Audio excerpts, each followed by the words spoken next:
Tissue বা ঢিলা ব্যবহার না করলে নামাজ পড়লে হবে কিনা একটু জানাবেন। দক্ষিণ দিকে মাথা দিয়ে ঘুমানো যাবে কিনা? খাবার খাওয়ার সময় কি মাথায় কাপড় দিয়ে আবশ্যক?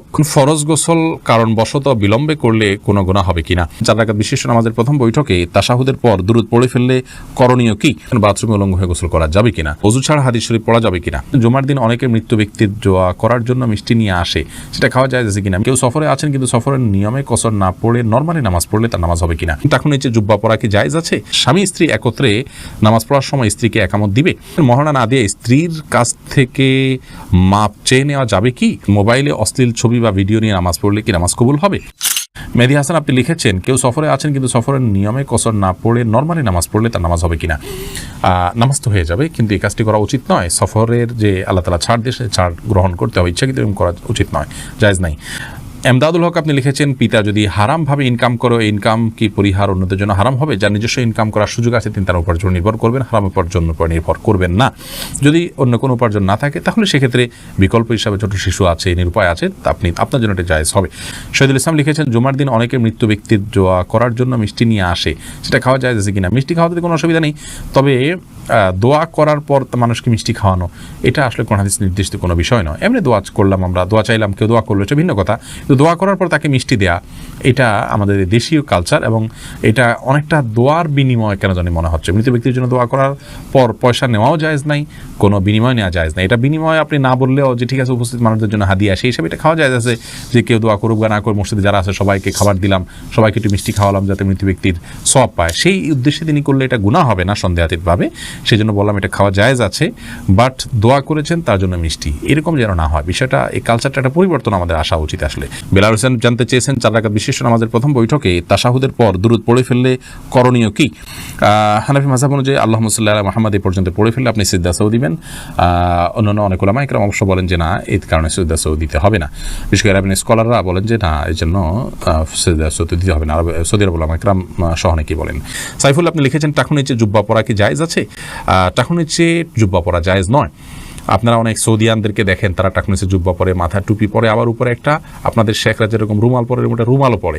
তো এটা দেখে আপনারা হয়তো মনে করেন যে এই জুব্বা পরা বোধহয় জায়েজ আছে। না ভাই, মা আসফাল মিনাল কাবাইনি মিনাল ইজারি ফিন্নার, নবী ইসলামের কোনো হাদিস আছে মা আসফাল মিনাল কাবাইনি ফিন্নার, উপরের দিক থেকে যে সমস্ত পোশাকগুলো যায়, সেটা লুঙ্গি হোক, জুব্বা হোক, এমনকি পায়জামাও যদি হয়, সেটা যেগুলো উপরে পড়ার, সেগুলো যদি টাকনু নিচে যায় সেটা হারাম হবে। আর যেগুলো থাকেই টাকনু থেকে নিচের অংশ, যেমন মোজা, সেটা জায়েজ হবে। বা মোজার সাথে যদি আপনার পায়জামা বা প্যান্ট ওরকম অ্যাটাচ থাকে, ওরকম অনেকে ডিউটি পোশাক হিসাবে থাকে, সেগুলো থাকলে সেটা জায়েজ হবে। মোহাম্মদ ইসলাম রুবেল আপনি প্রশ্ন করছেন, বাথরুমে উলঙ্গ হয়ে গোসল করা যাবে কিনা? ভাই রুবেল, বাথরুমে উলঙ্গ হয়ে যদি কেউ গোসল করেন তাহলে তাতে কোনো বড় গুনাহ বা কবিরা গুনাহ হবে না, বড় কোনো পাপ হবে না।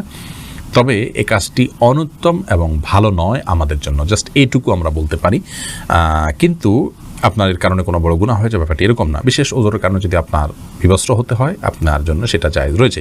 এবং নয়বার রহমাহুল্লাহ সহিহ মুসলিমের সরার মধ্যে তিনি ব্যাখ্যার মধ্যে তিনি লিখেছেন যে গোসল করার সময় লুঙ্গি বা গামছা বা এই জাতীয় কোনো কিছু দিয়ে গোসল করাটা হলো উত্তম, এতে কোনো সন্দেহ নেই। তবে যদি প্রয়োজন হয় তাহলে সেক্ষেত্রে উন্মুক্ত করে, অর্থাৎ আপনার সম্পূর্ণ বিবস্ত্র হয়ে গোসল করা জায়েজ আছে। একটি হাদিস এরকম রয়েছে, নবী সাল্লাল্লাহু আলাইহি ওয়াসাল্লাম বলেছেন যে আল্লাহ তাআলাকে কেউ যদি নাও দেখে, তো আল্লাহ তাআলাকে অন্তত লজ্জা করা উচিত, লজ্জাশীলতা থাকা উচিত। এই জন্য এরকমটি প্রয়োজন হলে করা যাবে, আর প্রয়োজন ছাড়া এরকম করাটা অনুচিত, অনুত্তম, ভালো কাজ নয়। প্রয়োজন হলে করা যাবে। তার আরেকটা দলিল হলো সহিহ বুখারীতে বর্ণিত হয়েছে যে আইয়ুব আলাইহিস সালাম তিনি একবার সমস্ত কাপড় চোপড় খুলে তারপর গোসল করেছেন। তারপরে মুসা আলাইহিস সালামের ব্যাপার আপনারা জানেন যে তিনি গোসল করতে নেমেছেন, পাথর তার কাপড় নিয়ে দৌড় দিয়েছে, তিনি তার পিছনে দৌড়াতে শুরু করেছেন। এগুলো সব বিশেষ কারণে এবং বিশেষ প্রেক্ষিতে। তাছাড়া এগুলো আগের শরিয়াত, সেগুলোর বিধান আমাদের জন্য হুবহু যে প্রযোজ্য তা নয়।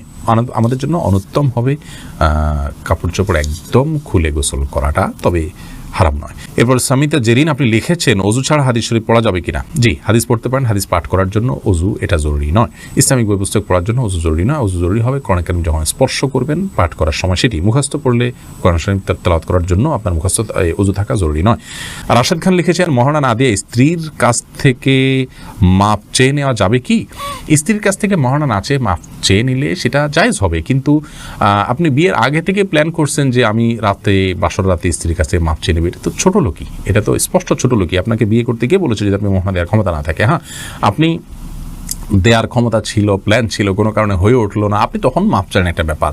সন্দেহাতীতভাবে আপনার স্ত্রী যদি আপনাকে সন্তুষ্ট চিত্তে মাফ করে দেন তাহলে মাফ হয়ে যাবে। সূরা নিসা 24 নম্বর আয়াতে আল্লাহ বলেছেন ওয়ালা জুনাহা আলাইকুম ফিমা তারাদাইতুম বিহি মিন বাদিল ফরিদা, অর্থাৎ নির্দিষ্ট মহর ধার্য করার পর তোমরা যেটা উপরে সন্তুষ্ট হবে উভয় পক্ষ, সেটাতে কোনো অসুবিধা নেই। কোরআন কারীমে অন্য আয়াতে আল্লাহ তাআলা আরও বলেছেন যে তোমাদের স্ত্রী যদি তোমাদেরকে কোনো ছাড় দেন মহর ব্যাপারে, তাহলে সেক্ষেত্রে ফাকুলুহু হানিআম মারিআ, তাহলে সেই ছাড় তোমরা গ্রহণ করতে পারো। কিন্তু আমার জানা নাই যে কোনো সাহাবী মহর ধার্য হওয়ার পরে স্ত্রীর কাছে মাফ চাইছেন যে আমাকে মাফ করে দাও। এটা আমাদের কাপুরুষতা। এখন আসলে পৃথিবীতে ভাবের অভাব, ধরার সময় 10 লাখ 20 লাখ ধরি ভাবের জন্য, কিন্তু এরপরে মাপ চাই আমরা তলে তলে, এটা উচিত নয়, এটা কাপুরুষতা। এবং আগে থেকে সেজন্য আমাদের প্ল্যান থাকা উচিত। বাকি মৌলিকভাবে যদি স্ত্রীর কাছে আপনি মাপ চান, তিনি যদি মন থেকেই মাফ করে দেন, আপনার মাফ হয়ে যাবে ইনশাআল্লাহ। স্বামী স্ত্রী একত্রে নামাজ পড়ার সময় স্ত্রীকে একামত দিবে না। স্বামী স্ত্রী একত্রে যদি জামাতের সাথে সালাত আদায় করেন, তাহলে সেক্ষেত্রে স্বামী নিজে একামত দিবেন, তিনি নিজেই ইমামতি করবেন। স্ত্রী একামত দিবেন, স্বামী ইমামতি করবেন, ব্যাপারটা কিন্তু সেরকম নয়। আব্দুল মতিন আপনি লিখেছেন মোবাইলে অশ্লীল ছবি বা ভিডিও নিয়ে নামাজ পড়লে কি নামাজ কবুল হবে? নামাজ কবুল হয়ে যাবে, কিন্তু মোবাইলে ছবি, অশ্লীল বা হারাম কোনো কিছু নিয়ে যদি আপনি সালাত আদায় করেন, তাহলে সেক্ষেত্রে আপনি আল্লাহ রাব্বুল আলামিনের সামনে দাঁড়াচ্ছেন, সে অবস্থায় আপনার যে মন মানসিকতা থাকা উচিত সেটি হচ্ছে না। আর এই অশ্লীল কোনো কিছু আপনার মোবাইলে যদি থাকে, খারাপ কোনো কিছু যদি থাকে, তাহলে সেটা সালাতরত অবস্থায় থাকলে সেটা যেরকম অপরাধ, ঠিক একইভাবে সালাতের বাইরেও সেটা থাকাটা আপনার জন্য অপরাধ। বিধায় এর কারণে সালাতে কোনো প্রকার ব্যাঘাত হবে না। সালাতে যদি আপনি মনোযোগ দিয়ে সালাতের যে অন্যান্য শর্ত আছে সেগুলো আপনি পূরণ করে সালাত আদায় করেন, তাহলে সালাত তো হয়ে যাবে। বাট এই হারামটা আলাদা একটা আপনার জন্য ক্ষতিকর, আপনার সালাতের মধ্যে মনোযোগ নষ্ট হতে পারে। সেজন্য মোবাইল থেকে হারাম জিনিস এমনিতে সরিয়ে ফেলা উচিত, তবে সালাতের এটার কারণে কোনো ক্ষতি হবে না। জুলকারনাইন আপনি লিখেছেন ফরজ গোসল কারণবশত বিলম্বে করলে কোনো গুনাহ হবে কিনা? গোসল বিলম্ব করলে কোনো গুনাহ হবে না, তবে ফরজ গোসল যদি আপনি দেরিতে করতে চান, পরবর্তী ফরজ নামাজের আগে আগে আপনাকে করে ফেলতে হবে। আর মাঝে যদি অন্য কাজ করতে চান, রাতে গোসল ফরজ হয়েছে, আপনি ফজর নামাজের আগ মুহূর্তে গোসল করবেন, তাহলে মাঝে অন্য কাজের জন্য, এমনকি ঘুমানোর জন্য উযু করে ঘুমানোটা হলো সুন্নাহ, নবী সাল্লাল্লাহু এটি করতেন, এটি করা ভালো।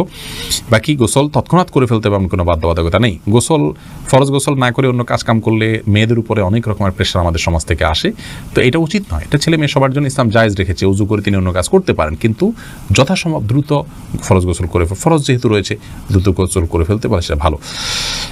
কিন্তু অন্য কাজ করা যাবে না এমন কোনো কথা নেই। মাহফুজ বিন জাহাঙ্গীর আপনি লিখেছেন আসরের পর থেকে মাগরিবের আগ পর্যন্ত পড়াশোনা করলে নাকি সমস্যা হয়, কথাটা সত্য না, এটা মন করা বিষয়, এমন কোনো কথা নেই। আলোর মধ্যে থেকে আপনি পড়তে পারেন। আরাফাত সানি আপনি লিখেছেন দক্ষিণ দিকে মাথা দিয়ে ঘুমানো যাবে কিনা? যাবে, কোনো অসুবিধা নেই। এরপর সাদিয়া বিনতে আজাদ লিখেছেন খাবার খাওয়ার সময় কি মাথায় কাপড় দেওয়া আবশ্যক? না বোন, খাবার খাওয়ার সময় আমরা মাথায় কাপড় দিতে বাধ্য নই, কারণ হাদিস আমাদেরকে এরকম নির্দেশ দেয় না যে ছেলে হোক মেয়ে হোক নারী হোক পুরুষ হোক খাবার সময় আমাদেরকে টুপি দিতে হবে। অনেকে দেখা যায় খেতে বসলে টুপিটা তালাশ করে, আমার টুপিটা দাও আমি খেতে বসবো। অনেকে মনে করেন মাথায় কাপড় দিয়ে তারপরে খেতে হয়, না, এমন কোনো বাধ্যবাধকতা নেই। খাওয়ার সময় আপনার মাথা খালিও থাকতে পারে, ঢেকেও আপনি খেতে পারেন, এ বিষয়ে কোনো বিশেষ নিষেধাজ্ঞা নেই। রদ্দুল মুহতারি লেখা হয়েছে যে ওয়ালা বাসা বিল আকলি মুত্তাকিয়ান ও মাকসুফার রাসি, অর্থাৎ গ্রহণযোগ্য মত অনুযায়ী উন্মুক্ত মাথায়, অর্থাৎ খালি মাথায় বসে খেতে কোনো অসুবিধা নেই। এমনি শাকিল ইসলাম লিখেছেন টিস্যু বা ঢিলা ব্যবহার না করলে নামাজ পড়লে হবে কিনা একটু জানাবেন। আপনি যদি পবিত্রতা অর্জন করেন পানি দিয়ে এবং ভালোভাবে করেন, আপনি নিশ্চিত হন যে আর পেশাব বের হয়নি, তাহলে সেক্ষেত্রে আপনার নামাজ হয়ে যাবে। আপনার পবিত্রতাটা নিশ্চিত করাটা হলো মূল বিষয়।